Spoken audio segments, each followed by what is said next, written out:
ਸਤਿ ਸ਼੍ਰੀ ਅਕਾਲ ਦੋਸਤੋ, ਸਵਾਗਤ ਕਰਦੇ ਹਾਂ ਜੀ ਤੁਹਾਡੇ ਆਪਣੇ ਹੀ ਪਿਆਰੇ YouTube channel RK study exam ਦੇ ਵਿੱਚ। ਸੋ ਦੋਸਤੋ, ਇਸ ਕਲਾਸ ਦੇ ਵਿੱਚ ਅੱਜ ਆਪਾਂ ਜੋ ਕਿ ਕੋਆਪਰੇਟਿਵ ਬੈਂਕ ਦਾ ਐਗਜ਼ਾਮ ਹੋਏਗਾ, ਸੋ ਉਸ ਦੇ ਲਈ ਕੁਝ ਸਪੈਸ਼ਲ ਕਰੰਟ ਅਫੇਅਰ ਹੈ ਅਤੇ ਨਾਲ ਹੀ ਜੋ ਪ੍ਰੀਵੀਅਸ ਐਗਜ਼ਾਮ ਦੇ ਵਿੱਚ ਕੁਐਸਚਨ ਪੁੱਛੇ ਗਏ ਸੀ ਸੋ ਵੀ ਆਪਾਂ ਡਿਸਕਸ ਕਰਾਂਗੇ। ਅਤੇ ਮੋਸਟਲੀ ਜਿਹੜੇ ਕੁਐਸਚਨ ਜ਼ਿਆਦਾ ਪੇਪਰ ਦੇ ਵਿੱਚ ਡਿਸਕਸ ਕੀਤੇ ਜਾਂਦੇ ਨੇ ਉਹ ਜਦ ਮੈਂ ਪਿੱਛੇ ਐਡ ਕੀਤੇ ਨੇ, ਠੀਕ ਹੈ। ਸੋ ਬਾਅਦ ਵਿੱਚ ਕਰਾਂਗੇ ਆਪਾਂ ਇਸ ਵੀਡੀਓ ਦੇ ਵਿੱਚ ਹੀ। ਤਾਂ ਵੀਡੀਓ ਧਿਆਨ ਨਾਲ ਵੇਖਿਓ, ਵੀਡੀਓ ਬਹੁਤ ਜ਼ਿਆਦਾ ਇੰਪੋਰਟੈਂਟ ਹੈ ਅਤੇ ਤੁਹਾਨੂੰ ਸਾਰੀ ਇਸ ਦੀ PDF ਟੈਲੀਗ੍ਰਾਮ ਚੈਨਲ ਦੇ ਉੱਪਰ ਮਿਲ ਜੇਗੀ ਦੋਸਤੋ। ਸੋ ਟੈਲੀਗ੍ਰਾਮ ਚੈਨਲ ਦਾ ਲਿੰਕ ਹੈ ਉਹ ਡਿਸਕ੍ਰਿਪਸ਼ਨ ਦਿੱਤਾ ਹੋਇਆ ਹੈ, ਠੀਕ ਹੈ। ਅਤੇ ਆਓ ਆਪਾਂ ਕਲਾਸ ਨੂੰ ਸਟਾਰਟ ਕਰਦੇ ਹਾਂ। ਫਸਟ ਕੁਐਸਚਨ ਆਪਣੇ ਕੋਲ, ਕਿਸ ਬੈਂਕ ਨੇ IBE ਨੋਟ ਨਾਂ ਦੀ ਹਰੀ ਪਹਿਲ ਸ਼ੁਰੂ ਕੀਤੀ ਹੈ? ਅਤੇ ਇੰਗਲਿਸ਼ ਦੇ ਵਿੱਚ ਦਿੱਤਾ ਗਿਆ, ਤੁਸੀਂ ਇੰਗਲਿਸ਼ ਦੇ ਵਿੱਚ ਸਮਝ ਸਕਦੇ ਹੋ। ਅਤੇ ਗਾਈਜ਼ ਜੋ ਕਿ ਜਿਸ ਬੈਂਕ ਨੇ ਕਿ IBE ਨੋਟ ਨਾਂ ਦੀ ਹਰੀ ਪਹਿਲ ਸ਼ੁਰੂ ਕੀਤੀ ਹੈ, ਸੋ ਉਸ ਬੈਂਕ ਦਾ ਨਾਮ ਹੈ Indian bank. Option number C right answer ਹੈ।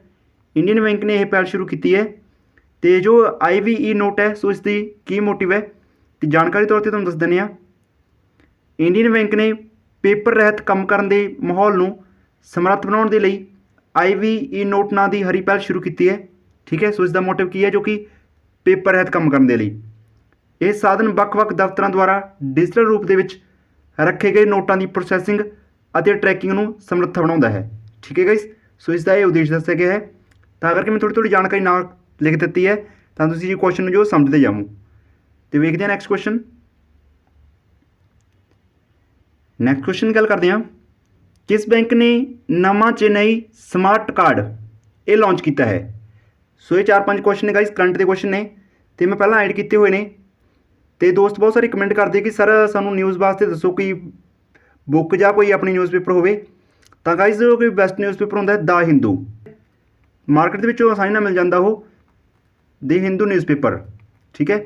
ਬਹੁਤ ਬੈਸਟ ਹੈ। ਇਸ ਦੇ ਵਿੱਚ ਬੈਂਕਿੰਗ ਬਾਰੇ ਬਹੁਤ ਵਧੀਆ ਜਾਣਕਾਰੀ ਦਿੱਤੀ ਹੁੰਦੀ ਹੈ, ਹੋਰ ਕਰੰਟ ਅਫੇਅਰ ਬਾਰੇ ਸਾਰੀ ਜਾਣਕਾਰੀ ਦਿੱਤੀ ਹੁੰਦੀ ਹੈ ਇਸ ਦੇ ਵਿੱਚ। ਤਾਂ ਆਪਾਂ ਕਰ ਰਹੇ ਹਾਂ, ਦੇਖੋ ਇਹ ਕਰੰਟ ਅਫੇਅਰ। ਨਵਾਂ Chennai smart ration card launch ਕੀਤਾ ਗਾਈਸ ICICI ਬੈਂਕ ਨੇ। Option number B right answer ਹੈ, ਠੀਕ ਹੈ। ਹਾਲ ਹੀ ਇਹਦੇ 'ਚ ਲਾਂਚ ਕੀਤਾ ਇਹਨਾਂ ਨੇ ਸੋ ਨਵਾਂ ਚੇਨਈ ਸਮਾਰਟ ਕਾਰਡ। ਆਓ ਇਸ ਦੇ ਬਾਰੇ ਪੜ੍ਹਦੇ ਹਾਂ ਅਤੇ ਇਸ ਦੇ ਵਿੱਚ ਕੀ ਦੱਸਿਆ ਗਿਆ ਹੈ। ਦੇਖੋ ICICI ਬੈਂਕ ਨੇ ਨਵਾਂ ਚੇਨਈ ਸਮਾਰਟ ਕਾਰਡ ਲਾਂਚ ਕਰਨ ਦੇ ਲਈ ਗ੍ਰੇਟਰ ਚੇਨਈ ਕਾਰਪੋਰੇਸ਼ਨ ਯਾਨੀ ਕਿ GCC ਅਤੇ ਚੇਨਈ ਸਮਾਰਟ ਕਾਰਡ ਲਿਮਟਿਡ ਨਾਲ ਦਾ ਸਾਂਝੇਦਾਰੀ ਕੀਤੀ ਹੈ, ਠੀਕ ਹੈ ਗਾਈਸ। ਤਾਂ ਇਸ ਨਾਲ ਸਾਂਝੇਦਾਰੀ ਕਰਕੇ ਹੀ ਇਹਨਾਂ ਨੇ ਨਵਾਂ ਚੇਨਈ ਸਮਾਰਟ ਕਾਰਡ ਲਾਂਚ ਕੀਤਾ ਹੈ ICICI ਬੈਂਕ ਨੇ। ਆਈ ਹੋਪ ਸਮਝ ਲੱਗ ਗਿਆ ਹੋਵੇ ਕੁਐਸਚਨ। ਨੈਕਸਟ ਕੁਐਸਚਨ ਹੈ ਯੋਨੋ, ਠੀਕ ਹੈ। ਇਹ ਬਹੁਤ ਸਾਰੇ ਨਿਊਜ਼ ਦੇ ਵਿੱਚ ਰਿਹਾ ਅਤੇ ਪਿਛਲੇ ਬਹੁਤ ਸਾਰੇ ਕੁਐਸਚਨ ਇਸ ਦੇ ਵਿੱਚੋਂ ਬਣਦੇ ਰਹੇ ਨੇ, ਠੀਕ ਹੈ। ਅਤੇ ਜੋ ਇਸ ਦਾ ਮੋਟਿਵ ਦੱਸਿਆ ਗਿਆ ਹੈ, ਦੇਖੋ ਯੋਨੋ ਨੂੰ ਯੂ ਓਨਲੀ ਨੀਡ ਵਨ ਇੱਕ ਏਕੀਕ੍ਰਿਤ ਡਿਜੀਟਲ ਬੈਂਕਿੰਗ ਪਲੇਟਫਾਰਮ ਹੈ। ਇਹ ਕਿਸ ਦੀ ਪੇਸ਼ਕਸ਼ ਹੈ? ਮਤਲਬ ਕਿਸ ਬੈਂਕ ਦੁਆਰਾ ਇਹ ਜੋ ਪੇਸ਼ਕਸ਼ ਕੀਤਾ ਗਿਆ ਹੈ? ਤਾਂ ਤੁਹਾਨੂੰ ਪਤਾ ਹੀ ਹੋਵੇਗਾ। ਸੋ ਯੋਨੋ ਇਹ SBI ਦੁਆਰਾ ਲਾਂਚ ਕੀਤਾ ਗਿਆ ਸੀ ਪਹਿਲਾਂ ਵੀ, ਠੀਕ ਹੈ। ਬਹੁਤ ਸਾਰੇ ਕੁਐਸਚਨ ਬਣਦੇ ਰਹੇ ਨੇ ਇਸ ਦੇ ਵਿੱਚੋਂ। Option number A right answer ਹੈ, ਠੀਕ ਹੈ ਗਾਈਸ। ਅਤੇ ਤੁਸੀਂ ਯਾਦ ਰੱਖਣਾ ਜੇਕਰ ਕੁਐਸਚਨ ਦੁਆਰੇ ਬਣਦੇ, ਸੋ ਯੋਨੋ ਦੀ ਫੁੱਲ ਫਾਰਮ ਹੈ ਯੂ ਓਨਲੀ ਨੀਡ ਵਨ, ਠੀਕ ਹੈ। ਅਤੇ ਇਸ ਤਰ੍ਹਾਂ ਜਾਣਕਾਰੀ ਵੇਖਦੇ ਹਾਂ ਆਪਾਂ। ਉਪਭੋਗਤਾਵਾਂ ਨੂੰ ਵਿੱਤੀ ਅਤੇ ਹੋਰ ਸੇਵਾਵਾਂ ਜਿਵੇਂ ਕਿ ਫਲਾਈਟ, ਰੇਲ, ਬੱਸ ਅਤੇ ਟੈਕਸੀ ਬੁਕਿੰਗ, ਔਨਲਾਈਨ ਖਰੀਦਦਾਰੀ ਜਾਂ ਫਿਰ ਮੈਡੀਕਲ ਤੱਕ ਪਹੁੰਚਣ ਦੇ ਯੋਗ ਬਣਾਉਂਦਾ ਹੈ, ਠੀਕ ਹੈ ਗਾਈਸ। ਜੋ ਕਿ ਯੋਨੋ ਹੈ ਇਹ ਤੁਹਾਨੂੰ ਪਤਾ ਸਾਰੀ ਸੁਵਿਧਾ ਪ੍ਰਦਾਨ ਕਰਦਾ ਹੈ। ਤਾਂ ਇਸ ਦਾ ਮੋਟਿਵ ਦੱਸਿਆ ਗਿਆ ਹੈ। ਦੇਖਦੇ ਹਾਂ ਨੈਕਸਟ ਕੁਐਸਚਨ। ਨੈਕਸਟ ਕੁਐਸਚਨ, ਕਿਸ ਬੈਂਕ ਨੇ ਇੱਕ ਨਵਾਂ ਡਿਜੀਟਲ ਭੁਗਤਾਨ ਐਪ ਹੈ ਜੋ ਡਾਕ ਪੇ ਇਹ ਲਾਂਚ ਕੀਤਾ ਹੈ? ਤਾਂ ਗਾਈਸ ਜੋ ਡਾਕ ਪੇ ਹੈ ਸੋ ਜਿਸ ਬੈਂਕ ਨੇ ਲਾਂਚ ਕੀਤਾ ਹੈ ਉਸ ਦਾ ਨਾਮ ਹੈ India post payment bank. Option number B right answer ਹੈ, ਠੀਕ ਹੈ ਗਾਈਸ। ਤਾਂ ਇਸ ਐਪ ਨੂੰ ਯਾਦ ਰੱਖਣਾ ਹੈ ਅਤੇ ਘੁਮਾ ਕੇ ਕੁਐਸਚਨ ਬਣ ਜਾਂਦਾ ਹੈ ਕਿ ਇੰਡੀਆ ਪੋਸਟ ਪੇਮੈਂਟ ਬੈਂਕ ਨੇ ਸੋ ਕਿਹੜਾ ਐਪ 'ਚ ਲਾਂਚ ਕੀਤਾ ਹੈ? ਡਾਕ ਪੇ। ਸੋ ਇਹ ਵੀ ਯਾਦ ਰੱਖਣਾ ਹੈ। ਅਤੇ ਇਸ ਦੇ ਨਾਲ ਜੁੜੀ ਜਾਣਕਾਰੀ ਦੇਖੋ, ਡਾਕ ਵਿਭਾਗ DOPO ਅਤੇ ਇੰਡੀਆ ਪੋਸਟ ਪੇਮੈਂਟ ਬੈਂਕ ਨੇ ਦੇਸ਼ ਦੇ ਪੇਂਡੂ ਹਿੱਸੇ ਦੇ ਵਿੱਚ ਬੈਂਕਿੰਗ ਅਨੁਭਵ ਨੂੰ ਬਦਲਣ 'ਤੇ ਧਿਆਨ ਕੇਂਦਰਿਤ ਕਰਦੇ ਹੋਏ ਇੱਕ ਨਵਾਂ ਡਿਜੀਟਲ ਭੁਗਤਾਨ ਐਪ ਹੈ ਜੋ ਡਾਕ ਪੇ ਲਾਂਚ ਕੀਤਾ ਹੈ, ਠੀਕ ਹੈ ਗਾਈਸ। ਸੋ ਇਹ ਜਾਣਕਾਰੀ ਦਿੱਤੀ ਗਈ ਹੈ, ਤਾਂ ਯਾਦ ਰੱਖਿਓ ਕੁਐਸਚਨ ਨੂੰ। ਨੈਕਸਟ ਵੇਖੋ ਗਾਈਸ, MCLR ਦਾ ਪੂਰਾ ਰੂਪ ਕੀ ਹੈ? ਸੋ ਇਸ ਦੀ ਫੁੱਲ ਫਾਰਮ ਦੱਸਣੀ ਆਪਾਂ ਨੇ ਅਤੇ ਆਪਣੇ ਕੋਲ ਆਪਸ਼ਨਸ ਦਿੱਤੀਆਂ ਨੇ। ਅਤੇ ਫੁੱਲ ਫਾਰਮ ਦੇ ਵਿੱਚ ਵੀ ਬੈਂਕਿੰਗ ਦੇ ਸੈਕਟਰ ਦੇ ਵਿੱਚ ਇੱਕ ਜਾਂ ਦੋ ਕੁਐਸਚਨ ਜ਼ਰੂਰ ਬਣਦੇ ਨੇ, ਠੀਕ ਹੈ। ਅਤੇ ਇਸ ਦੀ ਜੋ ਫੁੱਲ ਫਾਰਮ ਹੈ guys, so right answer option number B ਹੋਏਗਾ, marginal cost of funds based lending rate, ठीक है। तो दोबारा देख लो, so marginal cost of funds based lending rate, याद रखियो गाइस। सो फुल फॉर्म बहुत ज़्यादा इंपॉर्टेंट है, तो इस मैं प्रीवियस क्वेश्चन भी ऐड किए हैं, सो नोट रखियो। तो गाइस जो पंजाबी ਦੇ ਵਿੱਚ ਦਿੱਤਾ देखो, फंड आधारित उधार दर, ठीक है, दी मार्जिनल लागत घट्टो घट्ट उधार दर है जिस तो हेठां किसी बैंक को उधार देने की आग्ञा नहीं है, ठीक है। सो इसका ये उद्देश्य दस्या गया है भी जिहड़ा कि अपने कोल फुल फॉर्म सी MCLR दी भी जी इस तो हेठां कि किसी बैंक को उधार देने की आग्ञा नहीं है, मार्जिनल लागत घट्टो घट्ट उधार दर है इस दे विच, ठीक है। आई होप समझ लग गया होगा। नैक्सट क्वेश्चन देखो, ये क्वेश्चन आया हुआ है प्रीवियस एग्जाम के किहड़ा एक इलैक्ट्रॉनिक फंड एक बैंक तो दूजे बैंक के ट्रांसफर करने का एक साधन नहीं है। एक बैंक तो दूजे बैंक के ट्रांसफर करने का साधन नहीं है इलैक्ट्रॉनिक फंड नूं। देखो आप ऑप्शन पढ़ते हैं, RTGS ये है बिल्कुल, तो NPA ये नहीं है, NEFT ये भी है, IMPS ये भी है। तो right answer option number B होएगा गाइस, ठीक है। NPA option number B right answer है भी जो नहीं है ये पूछने जो साधन नहीं है। तो इस दिन जानकारी देखांगे आपां। देखो गल हुई है अपने कोल एक बैंक तो दूजे बैंक के इलैक्ट्रॉनिक फंड ट्रांसफर करने के जो ਵੱਖ-ਵੱਖ साधन ने, तो किहड़े-किहड़े ने वो आपां नहीं देखने। सो NEFT, RTGS, IMPS तो UPI, तो ये आपां ने सारे देखो फुल फॉर्म भी वेख लैंदे आ। सो पेपर के फुल फॉर्म पूछी जा सकती है इन्हां दी। देखो RTGS की गल हुई सी, तो इसकी फुल फॉर्म है रियल टाइम ग्रॉस सैटलमेंट, ठीक है। तो आपां पढ़िया सी उस तो बाद NEFT की NEFT, सो फुल फॉर्म है इसकी national electronic funds transfer. Next UPI की फुल फॉर्म है यूनीफाइड पेमेंट्स इंटरफेस, ठीक है। नैक्सट अपने को IMPS की फुल फॉर्म है इमीडिएट पेमेंट सर्विस, ठीक है गाइस। सो नाल नाल तुहानूं फुल फॉर्म भी दसदियां सारियां ते नाल तुहानूं आंसर भी पता लग गया, ठीक है। देखते हैं नैक्सट क्वेश्चन। नैक्सट क्वेश्चन वेखो, ये रिपोर्ट आई है हुणे हाल ही दे विच। सो रिपोर्ट के देखो की लिखा है, भारतीय जीवन बीमा निगम जिसनूं कि आपां LIC की फुल फॉर्म दसी गई है, लंडन स्थित सलाहकार फर्म ब्रांड फाइनेंस दी बीमा 100 2021 की रिपोर्ट के अनुसार विश्व पद्धर ते डैश सब तो कीमती, असल दे विच मजबूती होएगा इत्थे गाइस, ठीक है। सो मजबूती बीमा ब्रांड अते डैश सब तो कीमती बीमा ब्रांड है, strongest brand and the most valuable insurance brand, ठीक है। सो इन्हां दी रैंक दसनी आपां ने इत्थे ते इत्थे। स्ट्रोंगेस्ट ब्रांड के कितना रैंक आया देखो, तो मोस्ट वैल्यूएबल इंश्योरेंस ब्रांड के कितना रैंक है गाइस। इस है जो कि स्ट्रोंगेस्ट ब्रांड के थर्ड आया, ठीक है। तो मोस्ट वैल्यूएबल इंश्योरेंस ब्रांड के 10वां, option number C right answer होएगा। सो याद रखियो। तो नाल ही इसकी जानकारी दी गई है नाल देखो, जो कि भारतीय जो जीवन बीमा निगम है LIC ये किस साल बनाई गई सी, ये बनाई गई सी 1 सितंबर 1956 के विच। LIC के मौजूदा चेयरमैन कौन ने, श्री MR कुमार, ठीक है। सो याद रखियो। देखते हैं नैक्सट क्वेश्चन। नैक्सट क्वेश्चन वेखो, सो ये भी प्रीवियस एग्जाम का क्वेश्चन है, किहड़ी कमेटी बीमा खेत्र नाल जुड़ी हुई है। कमेटीज के नाम दिते गए ने, तो बीमा खेत्र के नाल किहड़ी जुड़ी हुई है। सो राइट आंसर है इस option number B Malhotra committee. Malhotra committee है जो वो बीमा खेत्र के नाल जुड़ी हुई है। तो इस दे नाल की जानकारी है, सो जानकारी के तौर पर देखते हैं आप। मल्होत्रा कमेटी दी सिफारिशां की पालना करदिआं 1999 के बीमा उद्योग नूं नियमित करन अते विकसित करन दे लई बीमा रैगूलेटरी अते विकास अथॉरिटी यानी कि IRDA, सो इसकी फुल फॉर्म दी गई है, दा गठन किया गया सी अते अप्रैल 2000 के विच शामिल किया गया सी, ठीक है गाइस। आई होप समझ लग गया होगा। तो दोबारा क्वेश्चन वेख लो। सो बीमा खेत्र नाल जुड़ी हुई है मल्होत्रा कमेटी। सो क्वेश्चन बहुत ज़्यादा इंपॉर्टेंट है, याद रखियो। नैक्सट क्वेश्चन, भारत विच एक संपत्ति पुनर्निर्माण कंपनी ARC इस नाल जुड़ी हुई है। तो गाइस देखो जो ARC है सो इसकी फुल फॉर्म भी दी गई है एसेट रिकॉन्स्ट्रक्शंस कंपनी, ठीक है। तो ये किस नाल जुड़ी हुई है, सो ये जुड़ी हुई है गाइस NPA नाल, option number C right answer है, ठीक है गाइस। जो कि संपत्ति पुनर्निर्माण कंपनी है सो ये NPA नाल जुड़ी हुई है। तो इससे रिलेटेड भी जानकारी वेखो, संपत्ति पुनर्निर्माण कंपनी जो कि ARC है जिसनों कि भारत के सिक्योरिटीकरण कंपनी वजों भी जाना जाता है, ਵਿੱਤੀ ਸੰਪत्तियों ਦੀ ਸੁਰੱਖਿਆ ਅਤੇ ਪੁਨਰ ਨਿਰਮਾਣ ਅਤੇ ਸੁਰੱਖਿਆ ਵਿਆਜ ਨੂੰ ਲਾਗੂ ਕਰਨ ਦੇ ਜ਼ਰੀਏ ਬੈਂਕਾਂ ਦੇ ਵਿੱਚ ਗੈਰ ਕਾਰਗੁਜ਼ਾਰੀ ਸੰਪत्तियों ਨੂੰ ਜਾਣੀ ਕਿ NPA ਦੀ ਫੁੱਲ ਫਾਰਮ ਦੱਸੀ ਗਈ ਹੈ ਇਹ, ਠੀਕ ਹੈ, ਉਸ ਦੇ ਮੁੱਲ ਨੂੰ ਅਨਲੌਕ ਕਰਨ ਦੇ ਵਿੱਚ ਸਹਾਇਤਾ ਕਰਦੀ ਹੈ। ਠੀਕ ਹੈ ਗਾਇਸ, ਤਾਂ ਸਮਝ ਲੱਗ ਗਿਆ ਹੋਵੇ ਕੁਐਸਚਨ। ਸੋ ਜਾਣਕਾਰੀ ਤਾਂ ਹੀ ਲਿਖੀ ਹੈ ਮੈਂ, ਤੁਸੀਂ ਪੰਜਾਬੀ ਦੇ ਵਿੱਚ ਸਮਝ ਸਕੋ। ਜੇਕਰ ਮੈਂ ਇੰਗਲਿਸ਼ ਦੇ ਵਿੱਚ ਲੱਗਦਾ ਤਾਂ ਤੁਹਾਨੂੰ ਘੱਟ ਸਮਝ ਲੱਗਣਾ ਸੀ। ਠੀਕ ਹੈ, ਤੇ ਵਧਦੇ ਹਾਂ ਨੈਕਸਟ ਕੁਐਸਚਨ ਦੇ ਵੱਲ।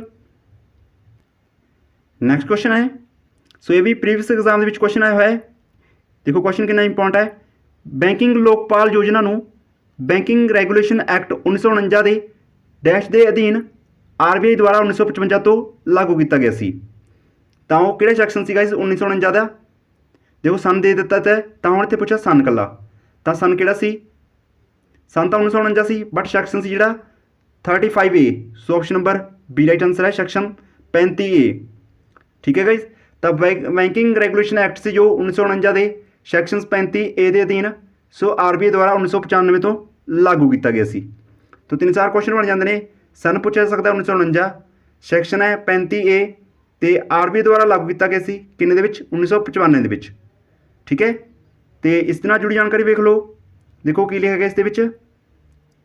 ਬੈਂਕਿੰਗ ਲੋਕਪਾਲ ਸਕੀਮ ਬੈਂਕਾਂ ਦੁਆਰਾ ਦਿੱਤੀਆਂ ਗਈਆਂ ਕੁਝ ਸੇਵਾਵਾਂ ਨਾਲ ਸੰਬੰਧਿਤ ਸ਼ਿਕਾਇਤਾਂ ਦੇ ਨਿਪਟਾਰੇ ਲਈ ਬੈਂਕ ਗ੍ਰਾਹਕਾਂ ਨੂੰ ਇੱਕ ਤੇਜ਼ ਅਤੇ ਸਸਤੀ ਫਾਰਮ ਦੇ ਯੋਗ ਬਣਾਉਂਦੀ ਹੈ।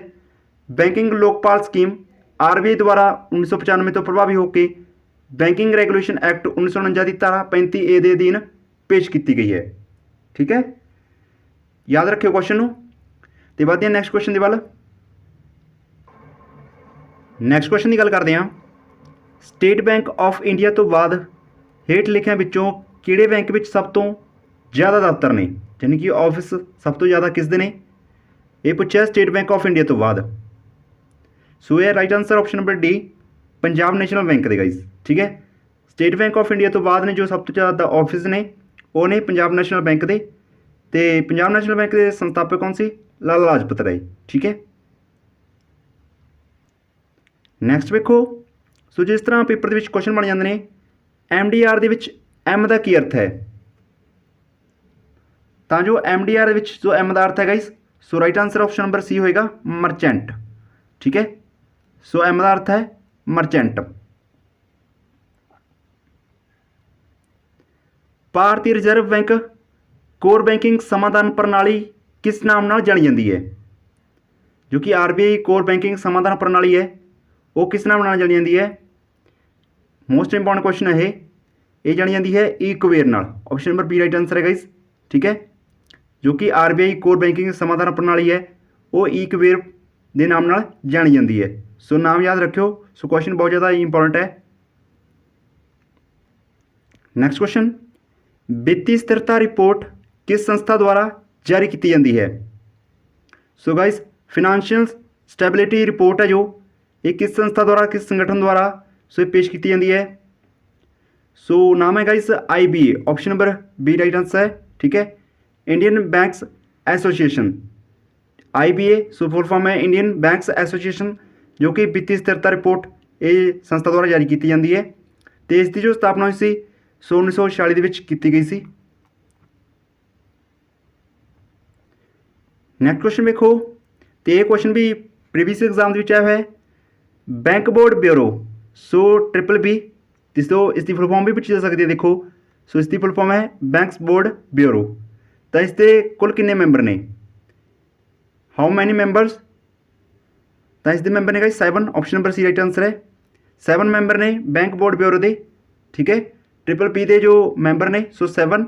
ਸੋ ਯਾਦ ਰੱਖਿਓ, ਮੋਸਟ ਇੰਪੋਰਟੈਂਟ ਕੁਐਸਚਨ। ਤੇ ਨੈਕਸਟ ਕੁਐਸਚਨ ਗਾइस ਕੁਛ ਐਜ ਦੇ ਦਿੱਤੇ ਨੇ ਮੈਂ, ਜਿਹੜੇ ਕਿ ਪਹਿਲੇ ਸਮੇਂ ਦੇ ਵਿੱਚ ਕਰੰਟ ਅਫੇਅਰ ਬਣਦੀ ਸੀ ਇਹਨਾਂ ਦੀ। ਠੀਕ ਹੈ, 18-19 ਦੇ ਵਿੱਚ, ਬਟ ਹੁਣ ਇਹ GK ਤੌਰ 'ਤੇ ਬਣਨ ਲੱਗ ਗਏ ਉਹੀ ਕੁਐਸਚਨ। ਅਤੇ ਇਹ ਫਸਟ, ਜਿਵੇਂ ਕਿ ਆਪਾਂ ਪਹਿਲਾਂ ਕੋਈ ਵੀ ਚੀਜ਼ ਫਸਟ ਨੰਬਰ 'ਤੇ ਆਉਂਦੀ ਹੈ। ਠੀਕ ਹੈ, ਸੋ ਪਹਿਲਾਂ ਕਿਹੜਾ ਬੈਂਕ ਲਾਂਚ ਕੀਤਾ ਗਿਆ, ਸੋ ਬੈਂਕ ਪਹਿਲੇ ਦੇ ਵਿੱਚ ਪਹਿਲੇ ਨੰਬਰ 'ਤੇ ਕਿਹੜੀ ਚੀਜ਼ ਆਉਂਦੀ ਰਹੀ ਹੈ ਬੈਂਕ ਦੇ ਵਿੱਚੋਂ, ਉਹ ਆਪਾਂ ਸਾਰੀ ਚੀਜ਼ ਇਸ ਦੇ ਵਿੱਚ ਡਿਸਕਸ ਕਰਾਂਗੇ। ਠੀਕ ਹੈ, ਤਾਂ ਮੈਂ ਸਿੱਧੇ ਵਿੱਚ ਆਨਸਰ ਦਿੱਤੇ ਗਏ ਨੇ ਅਤੇ ਆਪਾਂ ਕੁਐਸਚਨ ਪੜ੍ਹਿਆ ਉਸ ਤੋਂ ਬਾਅਦ ਸਿੱਧਾ ਆਨਸਰ ਵੇਖਿਆ ਕਰਾਂਗੇ ਇਸਦਾ। ਠੀਕ ਹੈ, ਅਤੇ ਆਓ ਵੇਖਦੇ ਹਾਂ ਵੀ ਕੁਐਸਚਨ ਆਪਾਂ। ਦੇਖੋ ਫਸਟ ਕੁਐਸਚਨ ਹੈ, ਭਾਰਤ ਦਾ ਪਹਿਲਾ ਬੈਂਕ ਸੀ। ਭਾਰਤ ਦਾ ਪੁੱਛਿਆ ਪਹਿਲਾ ਬੈਂਕ, ਤਾਂ ਉਸ ਦਾ ਨਾਮ ਸੀ ਬੈਂਕ ਆਫ ਹਿੰਦੁਸਤਾਨ। ਠੀਕ ਹੈ, ਸਥਾਪਨਾ ਹੋਈ ਸੀ 1770 ਦੇ ਵਿੱਚ। ਭਾਰਤ ਦਾ ਪਹਿਲਾ bank bank of Hindustan. Next question ਦੇਖੋ, ਭਾਰਤੀਆਂ ਦੁਆਰਾ ਪ੍ਰਬੰਧਿਤ ਪਹਿਲਾ ਬੈਂਕ ਸੀ ਤਾਂ ਉਸ ਦਾ ਬੈਂਕ ਦਾ ਨਾਮ ਸੀ ਅਵਧ ਕਮਰਸ਼ੀਅਲ ਬੈਂਕ। ਸੋ ਭਾਰਤੀਆਂ ਦੁਆਰਾ ਜੋ ਪ੍ਰਬੰਧ ਕੀਤਾ ਗਿਆ ਪਹਿਲਾ ਬੈਂਕ ਸੀ ਅਵਧ ਕਮਰਸ਼ੀਅਲ ਬੈਂਕ। ਠੀਕ ਹੈ। ਨੈਕਸਟ, ਭਾਰਤੀ ਰਾਜਧਾਨੀ ਵਾਲਾ ਪਹਿਲਾ ਬੈਂਕ ਸੀ। ਤੇ ਗਾਈਜ਼ ਸਟੇਟਿਕ ਤਰੀਕੇ ਦੇ ਤੌਰ ਤੇ ਬੈਂਕਿੰਗ ਦੇ ਵਿੱਚ ਕੁਐਸਚਨ ਬਣ ਜਾਂਦੇ ਨੇ, ਸੋ ਹੁੰਦੇ ਆਸਾਨ ਨੇ ਬਿਲਕੁਲ, ਬਟ ਆਪਾਂ ਇਹਨਾਂ ਕੋਲ ਧਿਆਨ ਨਹੀਂ ਦਿੰਦੇ ਇਹੋ ਜਿਹੇ ਕੁਐਸਚਨਾਂ ਕਣੀ। ਤਾਂ ਦੇਖੋ ਇਹਦਾ ਆਨਸਰ ਦਿੱਤਾ ਗਿਆ ਜੋ ਭਾਰਤੀ ਰਾਜਧਾਨੀ ਵਾਲਾ ਪਹਿਲਾ ਬੈਂਕ ਸੀ ਪੰਜਾਬ ਨੈਸ਼ਨਲ ਬੈਂਕ, ਯਾਨੀ ਕਿ PNB। ਠੀਕ ਹੈ। ਤੇ ਬੈਂਕ ਦੇ ਸੰਸਥਾਪਕ ਸੀ ਲਾਲਾ ਲਾਜਪਤ ਰਾਏ, ਤੇ ਤੁਹਾਨੂੰ ਮੈਂ ਉੱਪਰ ਵੀ ਦੱਸਤਾ ਸੀ ਇਸਦਾ।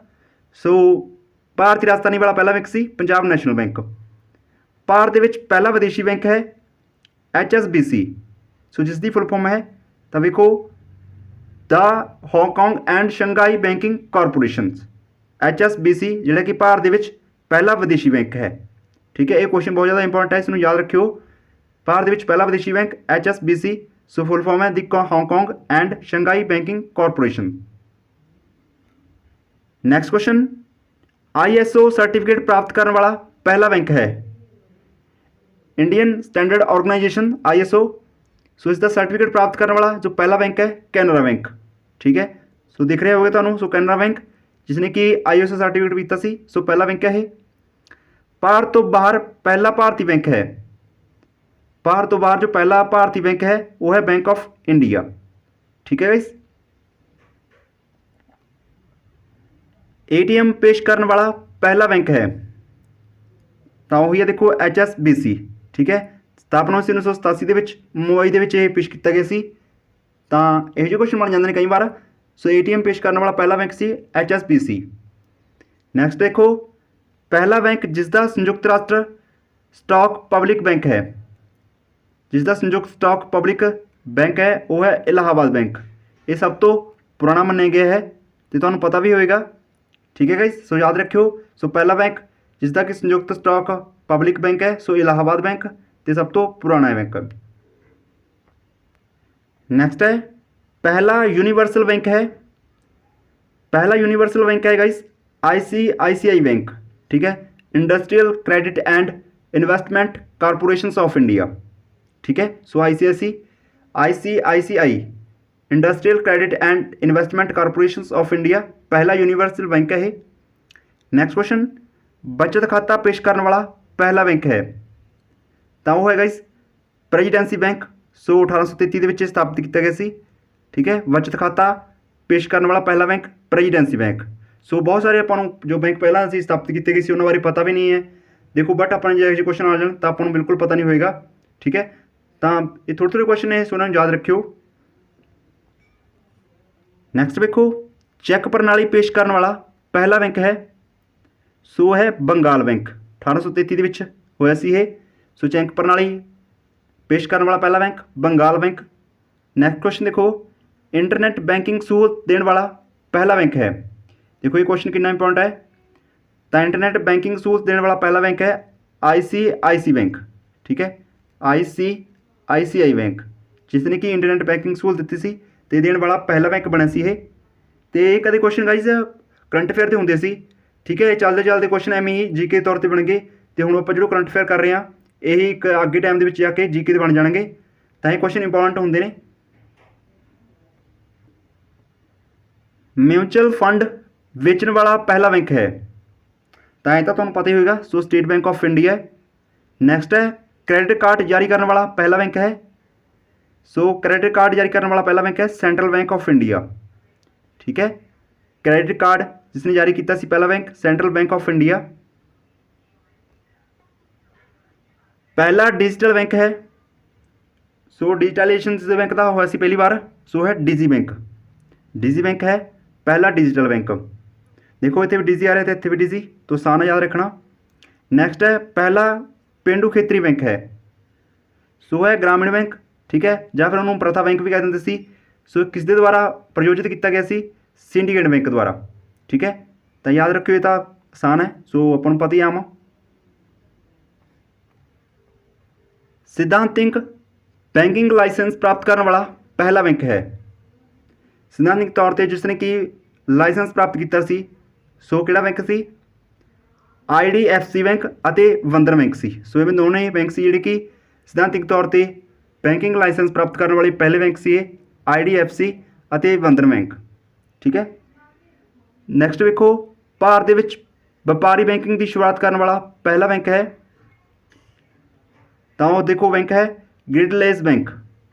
ਸੋ ਵਪਾਰੀ ਬੈਂਕਿੰਗ ਦੀ ਸ਼ੁਰੂਆਤ ਕਰਨ ਵਾਲਾ ਪਹਿਲਾ ਬੈਂਕ ਗ੍ਰੇਟ ਲੇਸ ਬੈਂਕ। ਬਲੌਕਚੇਨ ਟੈਕਨੋਲੋਜੀ ਪੇਸ਼ ਕਰਨ ਵਾਲਾ ਪਹਿਲਾ ਬੈਂਕ ਹੈ, ਸਾਰੇ ਫਸਟ ਦੇ ਤੌਰ ਤੇ ਕੀ ਬਣੇ ਨੇ ਸਾਰੇ ਕੁਐਸਚਨ ਇਹ, ਤਾਂ ਉਹ ਹੈ ICICI ਬੈਂਕ। ਬਲੌਕਚੇਨ ਟੈਕਨੋਲੋਜੀ ਪੇਸ਼ ਕਰਨ ਵਾਲਾ ਪਹਿਲਾ bank ICICI bank. Next question, biometric ਪੇਸ਼ ਕਰਨ ਵਾਲਾ ਪਹਿਲਾ ਬੈਂਕ ਹੈ, ਤੇ ਇਹ ਕੁਐਸਚਨ ਦੇਖੋ ਇੰਪੋਰਟੈਂਟ ਬਣ ਸਕਦਾ ਹੈ।